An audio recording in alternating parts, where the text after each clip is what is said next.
So inshallah today is our class, first class, which is the Power Generation, Transmission and Distribution, DEV 30303.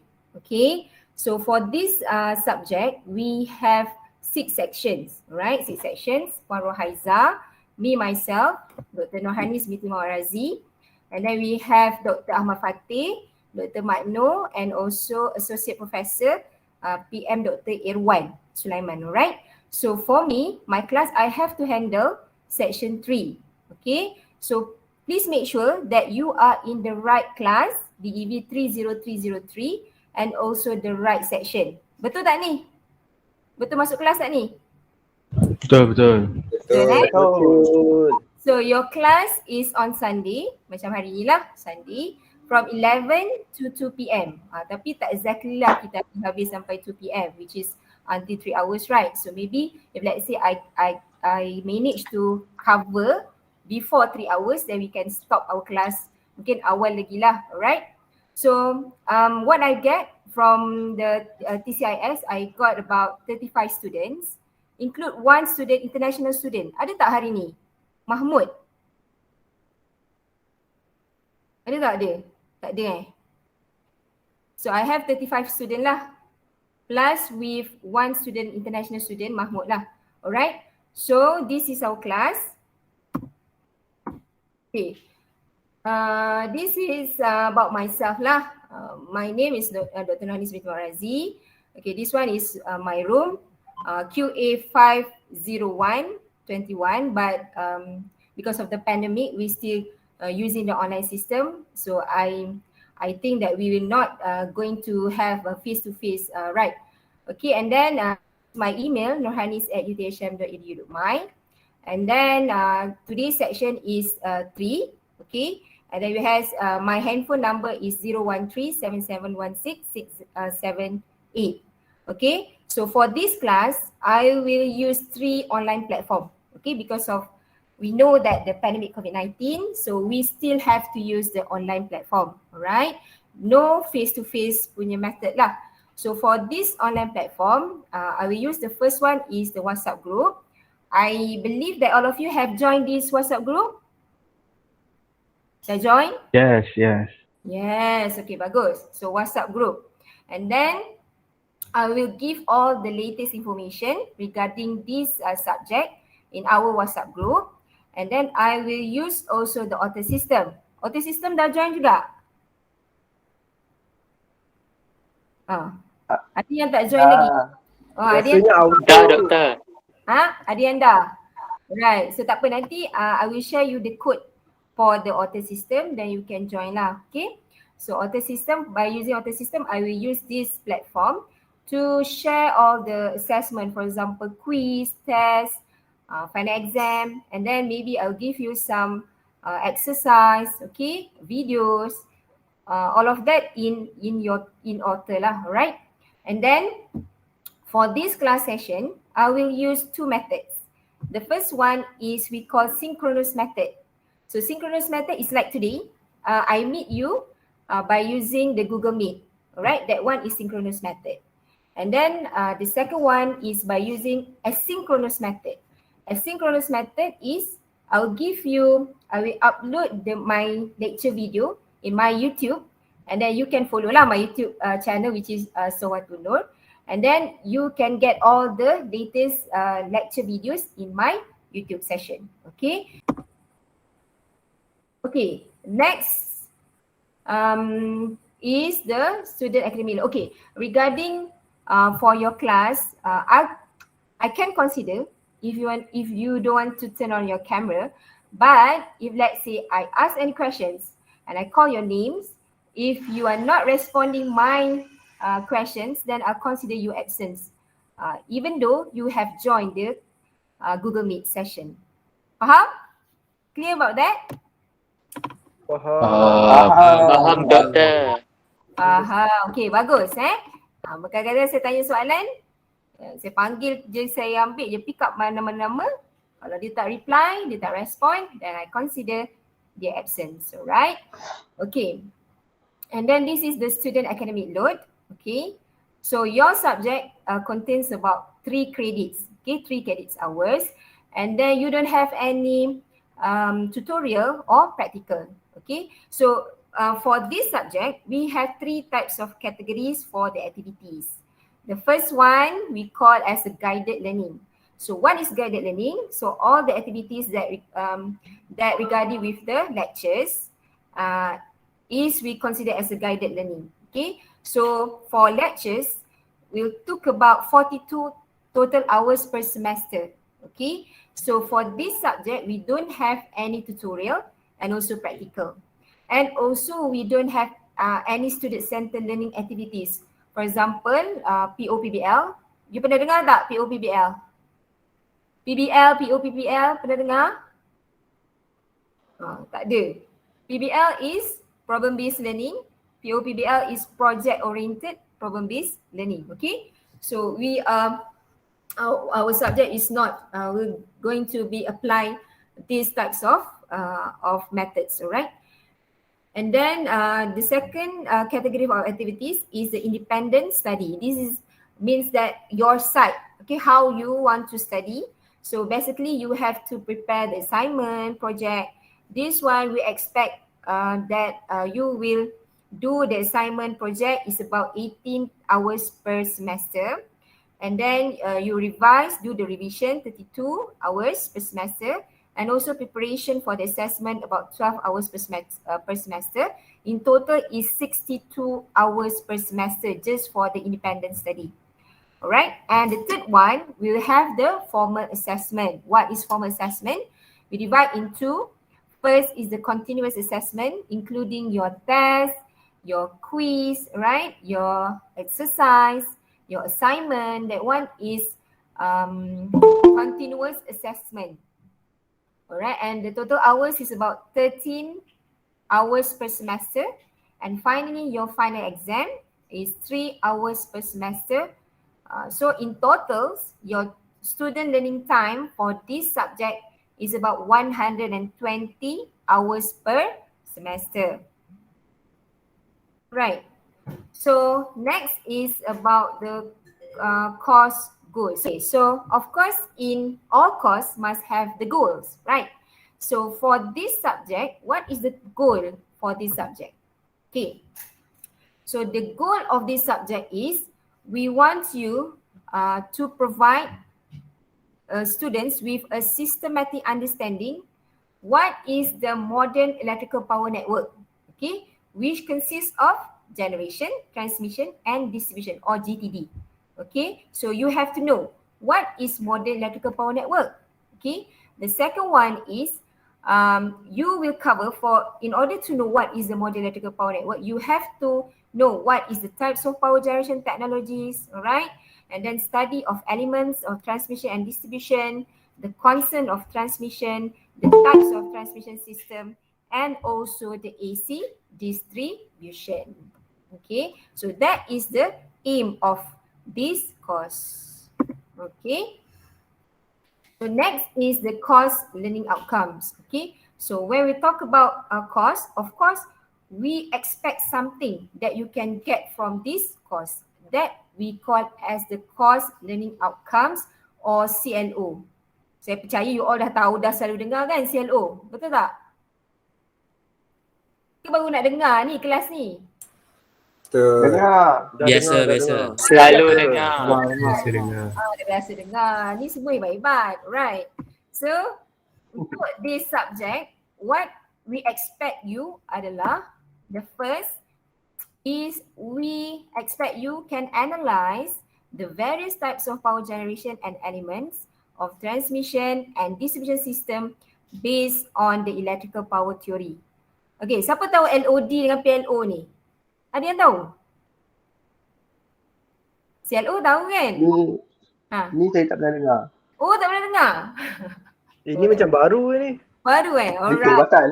Okay, so basically for these learning outcomes, we have 2 agency that we have to refer on when we do the curriculum structure. The first one is MQA, Malaysian Qualification, apa? MQA, cepat. Malaysian Qualification Agency. Association. Apa? Association ke? Association. Malaysian Qualification Agencies, MQA. Okay, and the next one, that one, MQA, dia create the LOD, Learning Outcome Domains, right? And then we have the second agencies, which is EAC, Engineering Accreditation Council. Pernah dengar kan?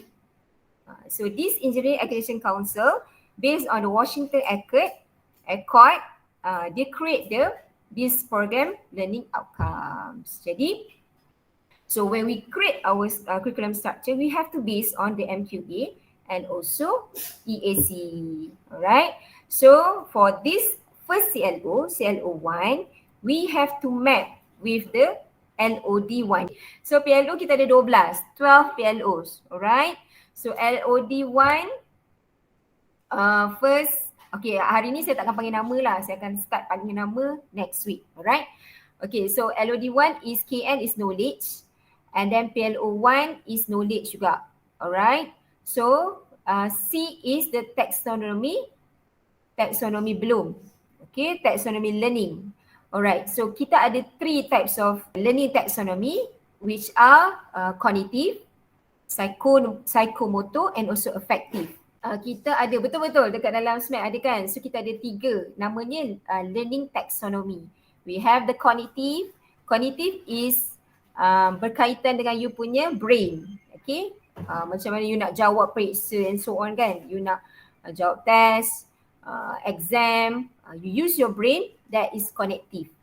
The second one is psychomotor. Psychomotor is something that relate with your movement, pergerakan awak. You want to do the project, you nak bergerak, that one we call the psychomotor. And then affective tu lebih kepada you punya heart, kan, how you communicate. Maksudnya macam mana you communicate dengan orang, and then macam mana you communicate dengan social, that is lebih kepada effective.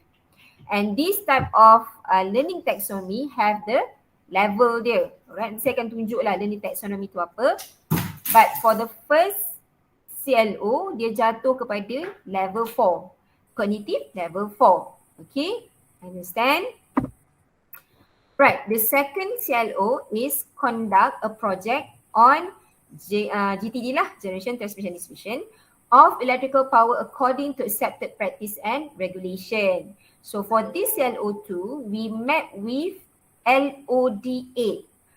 SC is stand for social skills, right? And then we have PLO10, which is CS is communication skill. And then the learning taxonomy is psychomotor level 4. Okay. And then yang ketiga, the third one is what we expect you to have after this course is you can recognize what is the effects of the environmental issues with regards to the electric power system. Okay. And then for this CLO3, we map it with the LOD18 and also PLO7. Both tu sama lah, environmental system. Okay. And then we map with the effective level 3. Okay. That one is CLO. Alright, this one is what we map. Okay, we map the course or module with the program learning outcomes. So kalau you tengok the first row tu, the first column we have CLOs. So 1, CL2, CL3, right? And then the second is PLOs. So we have 12 PLOs and then we have to map CLO1 with PLO1, CLO2, PLO10, CLO3, PLO7. Okay, it's not maksudnya one subject cannot cover 12 PLOs, cannot. Maybe one subject will cover 3 or 4 PLOs. And then subject lain, for example machine ke apa, maybe covers 3, 6, 8.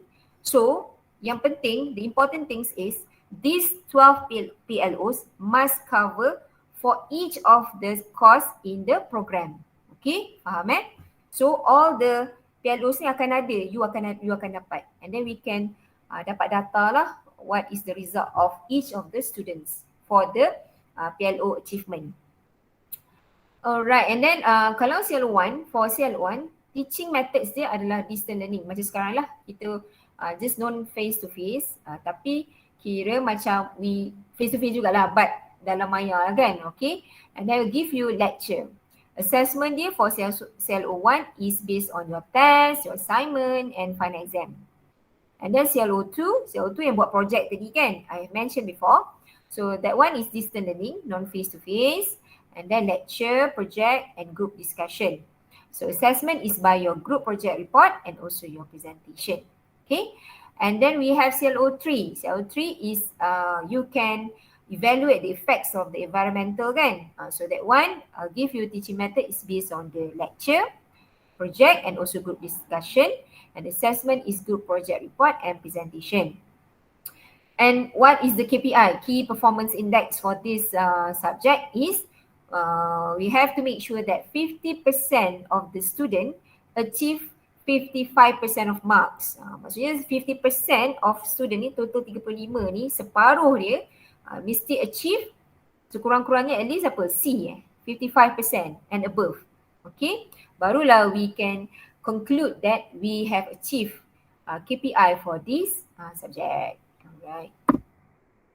Okay, this one sama juga. So that one is PLOs versus CLO lah. Okay, kalau you tengok pun kita tahu macam saya tunjuk tadi lah, the 12, we have 12 PLOs. So we map, so this subject map with CLO1, CLO2, CLO1, PLO1, CLO2, PLO10, and CLO3, PLO7. So if you want to get the details on what is the PLO1 until PLO12, you can refer to this website lah. Dalam FTE website, we have the information about what is the PLO. So, okay, boleh baca kat sini. Alright. If let's say lah kan, you kena audit. Kita nak audit ni tahu, tak lama lagi.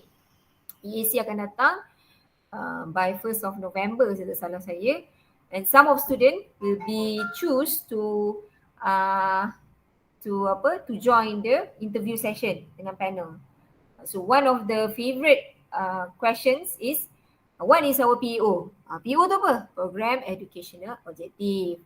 And what is, we have 3 PEOs. Tahu je lah kan. Sekurang-kurangnya kalau ditanya berapa PEO kita ada, bolehlah jawab. Tak adalah sampai, kalau yang paling hebat you can elaborate, okay PEO 1 apa, PEO 2 apa, itu memang hebat lah. Right? Tapi tak tahu, kalau tak tahu pun sekurang-kurangnya you tahu PEO FKE, BEV ada 3 and then PLO BEV ada 12. Understand? Faham? Understand, faham. Okay, bagus. Senang. Okay, ni nampak slide Alright. Okay, yang ini adalah, this one is the learning taxonomy. As I mentioned before, we have 3 types of learning taxonomy, the cognitive, the psychomotor and also affective. So cognitive, kalau you tengok, we have 6 level from knowledge until evaluation. So makin bawah tu, dia makin, task dia makin lagi lagi kompleks lah. Okay, sebab you all in 3rd year, of course you dah kena masuk ke 4, 5, 6. Okay, so 4th is the analysis lah. And then we have the psychomotor. So psychomotor ada 7 level and you adalah mechanism. Okay, mechanism ni apa yang digunakan, right? And then affective, you menilai. A3, menilai to valuing. Okay. Alright. Okay. So now we go to apa yang you akan belajar, alright, during this session, during this class. So apa lesson plan dia, alright? So this one is the code for author. So for those who are not join the author, so you can just add this code KZCLIB and then you can join our author lah, author class, right? Okay, for this subject we have 8 chapters. Banyak nak cover juga tu. Okay, 8 chapters. Okay, we start with the first chapters. Introduction is about 3 hours. Estimated lah, kita estimate dan we can cover about for 3 hours lah. Alright. So what cover in this introduction is I will explain to you what is GTD, generation, transmission and distribution. And then what is modern power system. Okay, you akan tengok what is the modern power system that contains all the transmission, generation, and also the distribution, alright? And then what is power? What is energy? How to calculate power? How to calculate energy? Itu for the introduction. Simple aja for the first chapter. And then we have the second chapters, which is the electric power generation technologies, and we estimate about 9 hours, okay, for this chapter. And this chapter contain about 200 plus slide, 200 plus page for this chapters lah, alright. Dia banyak sangat teori lah for this chapter. So basically we will talk about what is power generation technologies. For example, we have the conventional technologies, we have the renewable technologies, alright. And then also we cover with the economic of power generation. Okay, so banyak sikit lah. I think calculation is more on the economic of power generation. Okay, yang the previous tu the first subtopic tu more on the theoretical. What is generation? How solar can produce electricity? How the coals can produce electricity? How wind energy? What is wind energy? Semua tu lah. Okay. And then the third chapter is elements of transmission and distribution system. So this one is about 6 hours. This one we will explain more detail on the what is transmission and distribution lines, the performance of the lines, and then and then also overhead and also underground. Okay. And then chapter 4 is overhead lines and its mechanical characteristic. So we estimate about 6 hours also. So this chapter will cover the main components of the transmission lines. Alright. Maybe more on, not maybe lah, more on the overhead lines. Okay. And then we'll also cover with the mechanical design on the line support, on the insulator, on the conductor, semua tu lah covered in the chapter 4. And then we have chapter 5 is the constants of transmission line. So this part is more on the electrical characteristic. So as we know that the transmission line have 4 electrical characteristic, okay, and then we will cover this in the chapter 5. Okay, cover for the resistance, the resistance, the capacitance, the inductance, and the conductance. Tapi conductance is not considered because the value is very small. And then so this chapter we estimate about 6 hours, right? And then chapter 6 is transmission line performance. Because of transmission line, we have 3 types of transmission line. We have the short, medium, and also long transmission line. So we have to evaluate the performance based on the different characteristic of the transmission line. So we cover in chapter 6, and we estimate about 6 hours, okay, duration for these chapters. And then chapter 7 is we cover the power factor improvement. So because of what, when we talk about generation, transmission, and distribution, of course it will relate with the power factor. So we will explore on what is power factor. Okay, what is the cause of the low power factor? Because we in the power system we have to make sure that the power factor is more or less about 0.85 to 1, right? So what happened if the low power factor happened? So what is the effect? What is the cause? And how to improve the power factor to make sure that the reading for the power factor is around 0.5 to 1. So we will cover all this in chapter 7. So we took about 3 hours for this chapter. Okay. And the final one is the AC distributors. So AC distributors, we will talk about more on the AC distribution system, which cover the substation, the distribution circuit feeder, and then switches, and also the protection devices, and so on lah. Right? So we estimate that for this chapter 8 is about 3 hours. Okay. So next is the assessment. Alright. So the assessment, The first one is the coursework. Coursework is 50% and then final exam is 50%. So for the coursework, we divide by three section, three method. The first one is your group project. Okay, so in week 4, insyaAllah lah, in week 3, I think, third week of your studies, insyaAllah, I will share to you the instruction for the group project.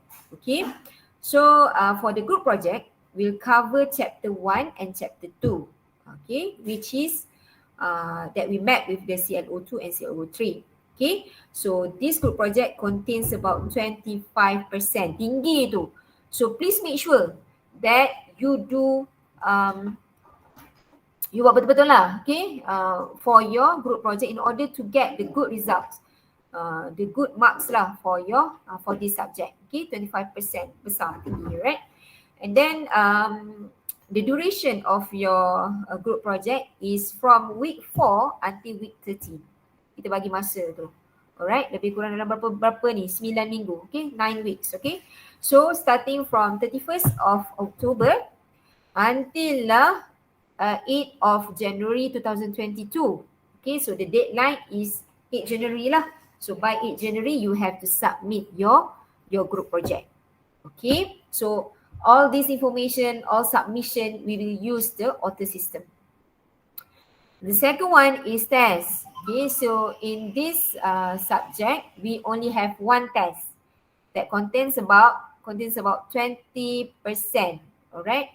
So for test, we will cover, this test cover chapter 1 until chapter 3, met with CLO1. So we have decided to do our test in week 7, 25th of November 2021. So you have to block this date. So kita boleh buat malam lah. Okay, Thursday 8:30 PM until 10:30 PM, about 2 hours. Alright, and about 20% lah dia punya distribution for the percentage for assessment. And then we have one quiz. A quiz ni depends lah. If let's say I want to do 1 ke, 2 ke, 5 ke, 10 ke, it depends on me. Alright. So kalau quiz, we cover chapter 4 and chapter 5. Okay. So basically this one ni penyelaras buat je ni week 10. Okay, 16, 19, 12. Kenapa 2020? Okay, 2021 ni. Alright. So this one dia just bagi je ni. Tapi means that week 10 ni kita orang kena buat salah satu quiz, maksudnya sekurang-kurang at least one quiz must be done on 16th of December 2021. Alright. 5%. Okay, 5% only. So total up, we have 50% for the coursework. Okay. And then the second assessment is your final exam. Okay, final exam will cover 5 chapters. Okay, so 5 chapters, chapter 4 until chapter 8. Okay. And then we have 15% lah, 50% for final exam. So in total, ada 100%. Okay. So this one is just infographic. We are now in week 1, the first week. And then in week 3, I'll give you the instruction for the group project. Then week 4, you have to start your group project. Please, please start your group project by week 4. Don't wait until, for example, week 12 baru nak you buat. Itulah jadi stres, tertekan tu. Kalau you buat week 12, macam mana nak kejar? Week 13 nak kena submit. Okay, please start. Okay, week 4 dah kena ada plan. Who is your leader of your group project? Okay, and then you have to delegate all the tasks. Okay, and then week 7, our test. And then week 10 is our quiz. And week 13 is the deadline of the group project by 8 of January 2022. And then after that, we have the final exam. Okay. So this is all the references, 14 references that you can use for your for this subject. Okay. Okay, attendance and regulations. So the first one is your attendance. As I mentioned before, we have two methods for attendance. If for example, I use the synchronous method, I will give you the link. Okay, link for Google Form, so you have to fill out the attendance. The second method is by using asynchronous method. Either I use the pool system in the Otter to get your attendance, or I give you exercise and then you have to upload your exercise, your answers in the Otter system. Then I consider that as your attendance, right? And then you have to make sure that your attendance is not less than 80%. So if less than 80%, you are not allowed to attend for the lecture and you cannot sit for any form assessment including the final exam. So hati-hati, right? Okay. So inilah student should adhere to the utilization dress regulation. Saya tak tahulah you pakai apa sekarang ni kan. Ikut-ikutlah. Janganlah singlet je ke, pakai kaftan ke kan, baju kelawar ke using class. Be proper lah. Okay. So walaupun kita berjauhan, walaupun we just use the online system, but then walaupun you majority tak nak on camera, so please make sure you pakai yang proper. Okay. Tu. Okay.